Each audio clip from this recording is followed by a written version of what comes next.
안녕하세요. 하늘을 나는 자동차, 정말 공상과학 영화 속 이야기 같던 미래가요. 이제 우리 눈앞으로 성큼 다가오고 있습니다. 네, 그렇습니다. 바로 eVTOL, 그러니까 전기 수직 이착륙 항공기 기술 덕분인데요. 오늘은 이 혁신적인 시장을 이끌고 있는 두 라이벌이죠. 아초 에비에이션과 조비 에비에이션을 한번 집중적으로 파헤쳐 보겠습니다. 네, 흥미로운 주제가 될 것 같습니다. 이 두 회사는 보면 차세대 교통혁명의 어떤 왕자를 놓고 정말 치열하게 경쟁하는 모습이에요. 뭐랄까 예전에 테슬라랑 기존 자동차 회사들 경쟁하던 그런 추창계 느낌도 좀 나고요. 아, 네, 그런 비유도 가능하겠네요. 과연 누가 이 eVTOL 시장의 승자가 될 것인가? 오늘 이 질문에 대한 실마리를 좀 여러분과 함께 찾아가 보시죠. 바로 시작하겠습니다. 좋습니다. 우선 eVTOL이 정확히 뭔지, 그리고 왜 이렇게까지 주목받는지 그거부터 짚고 넘어가야 할 것 같아요. 그렇죠. 네, 그게 중요하죠. eVTOL은 이제 말 그대로 전기의 힘으로 움직이고요.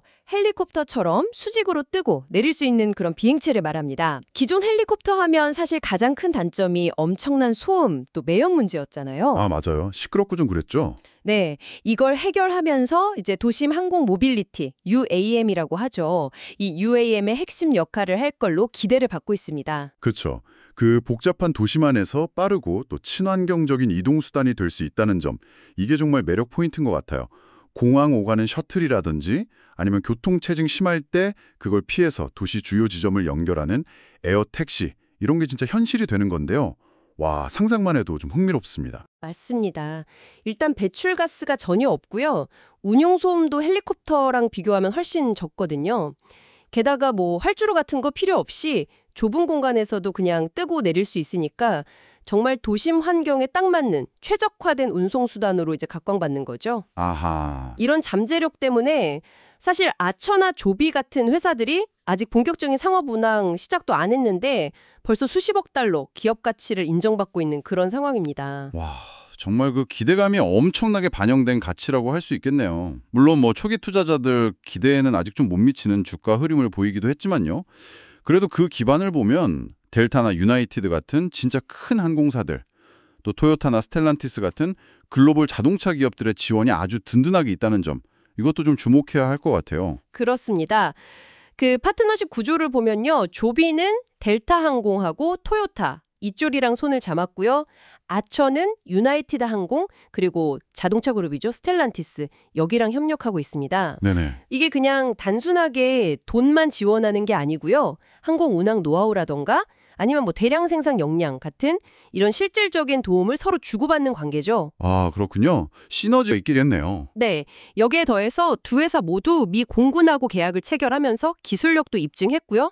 또 중동 지역 국부 펀드로부터 투자 유치에도 성공하면서 사업 확장의 어떤 발판을 마련했습니다. 그리고 이제 가장 중요한 관문 중 하나라고 할 수 있는 미국 연방항공청 FAA의 형식 인증 절차요.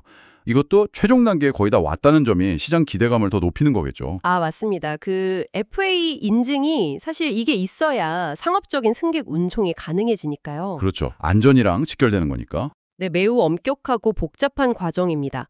수많은 테스트랑 검증 단계를 다 거쳐야 하는데 두 회사 모두 이걸 상당 부분 진행했고 이제 정말 상업 운항 개시 시점이 임박했다. 이런 공통점이 있습니다. 자, 그럼 이제 본격적인 비교로 한번 들어가 볼까요? 두 회사의 대표 기체, 아처의 미드나이트하고 조비의 S4, 이게 어떤 차이가 있을까요? 네, 이제 핵심적인 차이를 좀 봐야 하는데요. 두 기체 다 조종사 1명에 승객 4명 이렇게 태울 수 있다는 점은 똑같은데 핵심 성능에서는 꽤 차이가 난다고 들었어요. 어떤 점이 다른가요? 가장 딱 눈에 띄는 차이는 비행 성능입니다.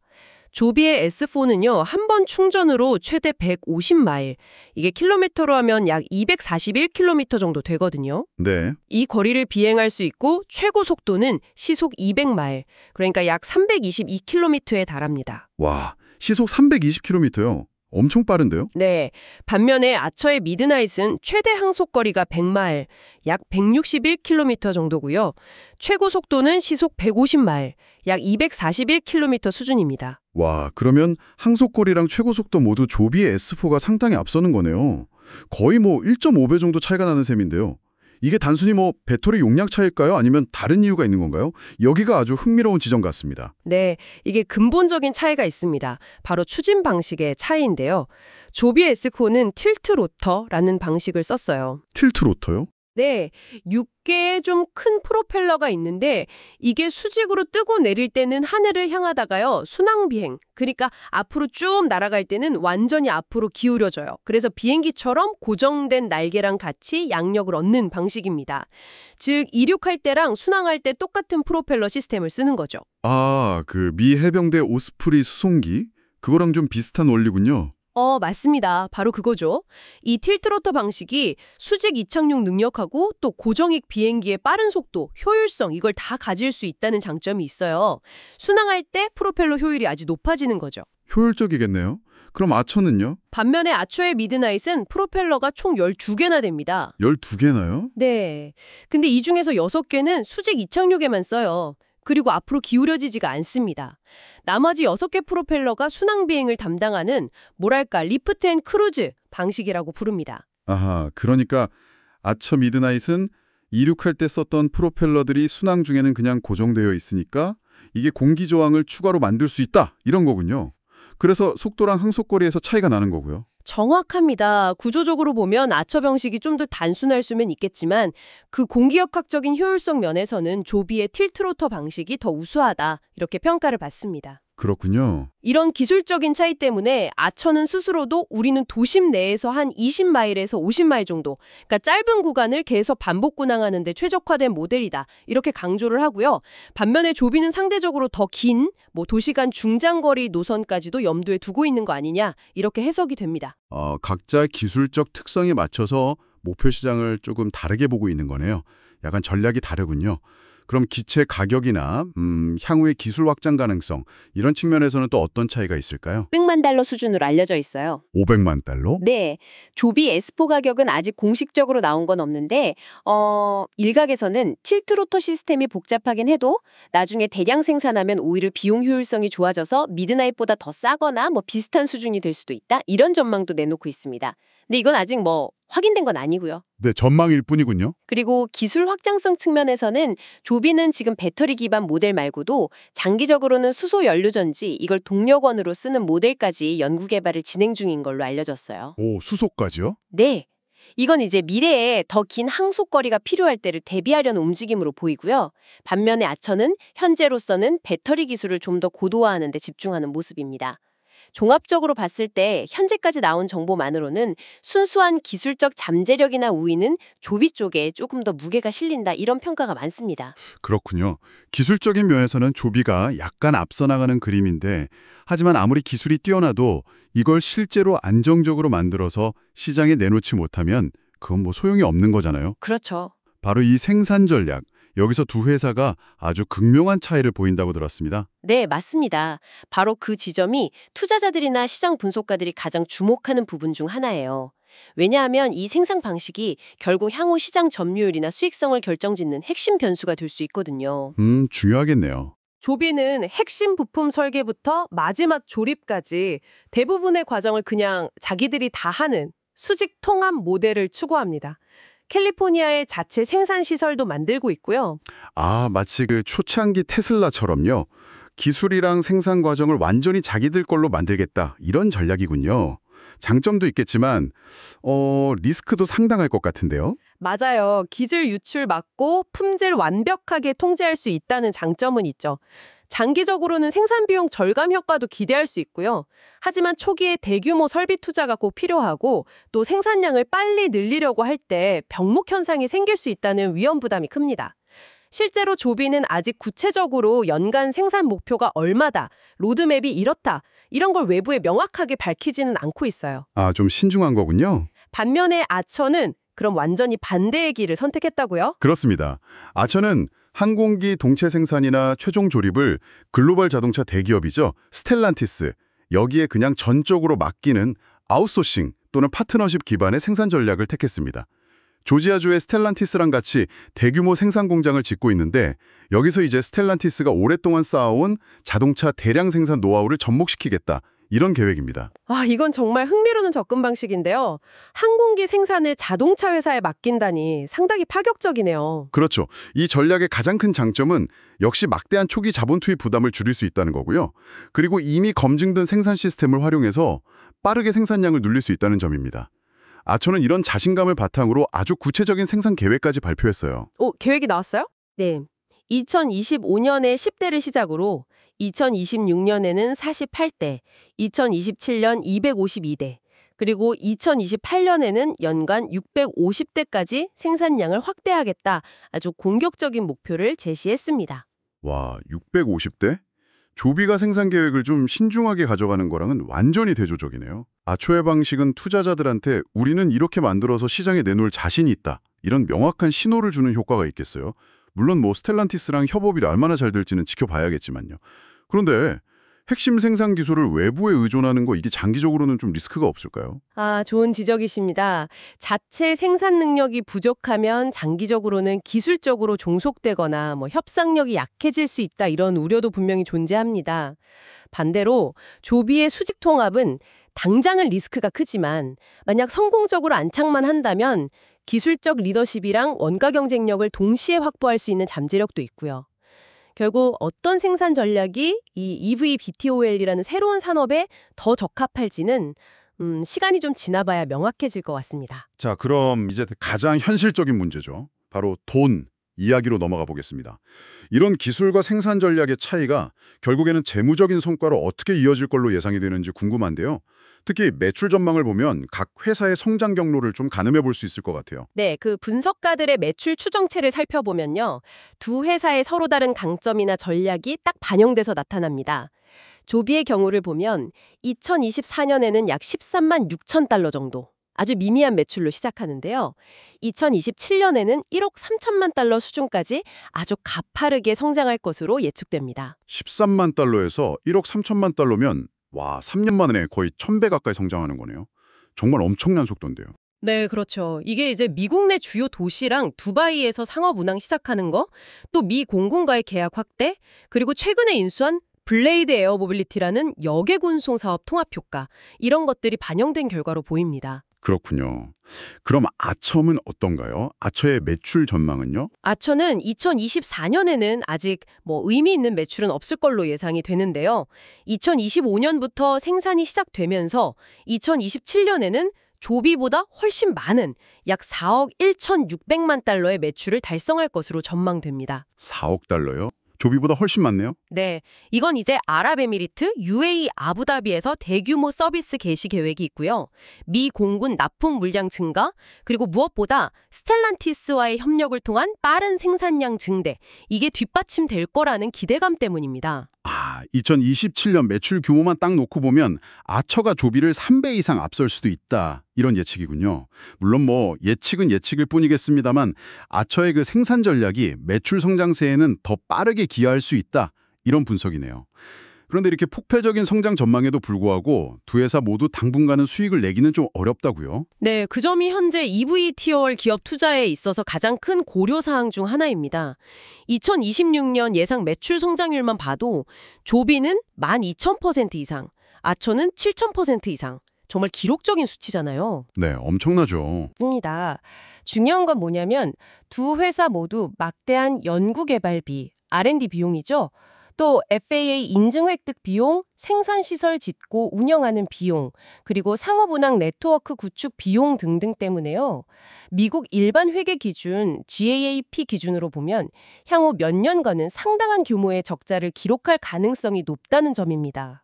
잠깐만요. GAAP 기준이라고 하셨는데 이게 그 일반적인 회계 기준을 의미하는 거죠? 네, 맞습니다. Generally Accepted Accounting Principles의 약자고요. 미국 기업들이 재무제표 만들 때 따라야 하는 표준 회계 원칙입니다. 이 기준으로는 주식 보상 비용처럼 실제 현금 유출이 없는 비용까지 다 포함되기 때문에 실제 현금 흐름하고는 좀 차이가 있을 수 있어요. 하지만 기업의 전반적인 수익성을 판단하는 데는 중요한 지표입니다. 알겠습니다. 결국 계속 적자가 난다는 건 추가적인 자금 조달이 필요하다는 의미잖아요. 이건 결국 기존 주주들의 지분 가치가 희석될 수 있는 위험? 그러니까 뭐 유상증자나 전환사채 발행 같은 이벤트가 발생할 수 있다는 뜻이겠네요. 그렇죠. 정확합니다. 그렇기 때문에 투자자 입장에서는 회사의 기술력이나 성장성만 볼 게 아니라 재무 안정성, 자금 조달 능력, 그리고 그 과정에서 생길 수 있는 주주가치 희석 위험까지 아주 면밀히 살펴봐야 합니다. 그렇다면 현재 시장은 이 두 회사의 가치를 어떻게 평가하고 있을까요? 밸류에이션, 그러니까 기업 가치 평가는 어느 수준인가요? 밸류에이션을 비교해보면 두 회사의 현재 상황과 또 미래 기대치를 시장이 어떻게 보고 있는지가 좀 명확하게 드러납니다. 대표적인 지표 중 하나가 주가 매출 비율, PSR이라고 하죠. 시가총액을 미래 예상 매출액으로 나눈 값인데요. 이걸 보면 아주 흥미로운 결과가 나와요. 2027년 예상 매출액을 기준으로 했을 때 조비의 PSR은 약 98배에 달합니다. 98배요? 와, 반면에 아처의 PSR은 약 15배 수준입니다. 98배랑 15배라니. 이거 엄청난 차이인데요. PSR이 높다는 건 그만큼 미래 성장에 대한 기대치가 주가에 아주 강하게 반영되어 있다. 이렇게 해석할 수 있는 거죠. 그렇습니다. 시장은 조비의 그 앞서 기술력, 틸트루터 방식이 가진 잠재적인 효율성, 그리고 수직 총합 전략이 성공했을 때 얻게 될 장기적인 경쟁 우위, 여기에 대해서 아주 높은 프리미엄을 주고 있는 셈입니다. 네.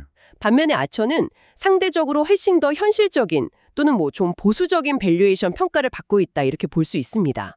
아처의 구체적인 생산 계획이나 스텔란티스와의 협력이 가져올 단기적인 성과에 대한 기대감은 있지만 조비만큼의 기술적 프리미엄까지는 반영되지 않은 상태다 이렇게 볼 수 있죠. 자, 이제 거의 모든 조각들이 좀 맞춰진 것 같습니다. 기술적인 우위와 높은 기대치의 조비냐, 아니면 현실적인 생산 전략과 합리적인 가치의 아처냐. 이 복잡한 그림 속에서 우리는 어떤 시사점을 얻을 수 있을까요? 그래서 이게 다 무슨 의미일까요? 종합적으로 한번 판단을 해보면요.